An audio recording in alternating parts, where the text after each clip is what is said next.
On the first day of 1956, one of the greatest legends of our time recorded Heartbreak Hotel in Nashville, Tennessee.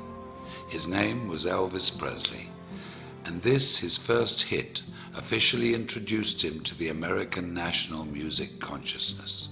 The song was inspired by a young man who died an untimely death and evoked the last words, "I walk a lonely street."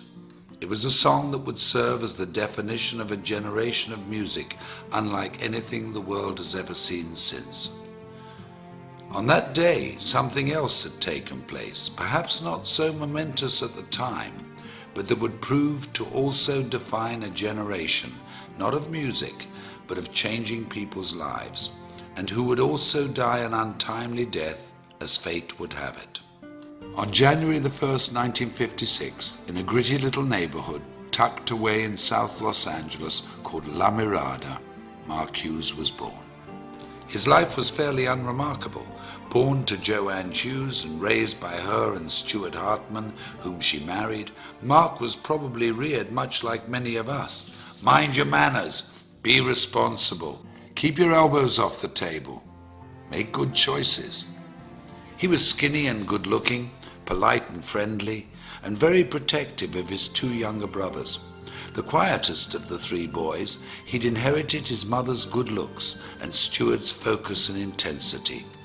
Like many families of the day, Joanne and Stuart moved the family to Camarillo to try to provide a better life for them, to build a future and keep the family safe.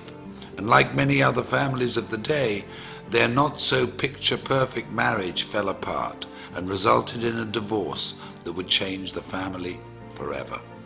Mark's childhood was like many in the growing suburban community: school, day trips to the Channel Islands, bicycle rides and fishing outings. That all came to an end after the divorce, and Joanne began to chase her youth, trying fad diet after fad diet. It was a scary time for Mark, and when Joanne became sick in 1969, when Mark was just 13 years of age, the family returned to La Mirada. They lived with her parents, Mark's grandparents, Lawrence and Hazel Hughes, who took the family in and took care of them as only family could. But despite their best efforts, and with Mark's never-ending grief, Joanne died of complications from the deadly combination and steady use of weight loss and sleep aids. Mark was only 19 years of age. It was then he decided he would make a difference in the world, with his mother as his beacon, and the goal of preventing what had happened to her happened to anybody else. While fundraising for a California youth group, Mark had found his calling. He was charismatic, charming and persuasive. He'd even convinced then Governor Ronald Reagan to part with $500. And with the taste of success in his mouth, the goal of changing lives through better health as his objective, the idea of personal financial freedom, and the memory of his mother in his heart, Mark Hughes entered the world of direct selling and network marketing. In 1976, Mark began selling Slender Now diet products, quickly becoming one of their top 100 earners. When the company collapsed in 1979, he sold exercise equipment and weight control products for Golden Youth, another direct sales organization. And when Golden Youth also failed, Mark decided to start his own company. Intrigued by the Eastern philosophy of herbal medicine, combined with the vitamin and mineral technology of the West, he co-developed a line of products that promised a bold 100% satisfaction guaranteed or your money back. At 24 years of age, Mark Reynolds Hughes, having taken his mother's maiden name, introduced Herbalife in the United States and single-handedly rewrote direct selling history.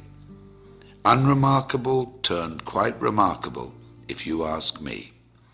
I often wonder what he would think if he could see us today, sitting here in this arena, looking at how big our organizations have grown, reflecting on the company's incredible retention rate, tasting our new products, walking into a nutrition club, celebrating success at a new president's team experience, how proud he would be. How incredibly happy we would have made him.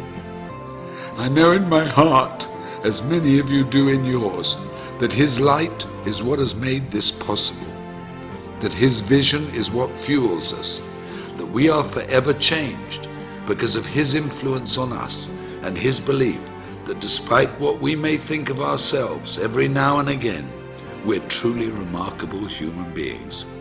What a gift we've been given. What an incredible, invaluable, unique gift. I had this incredible dream when I wanted to start the Herbalife company that we could help people lose weight and we could help them do it safely, and they would have not just hope, that they would have reality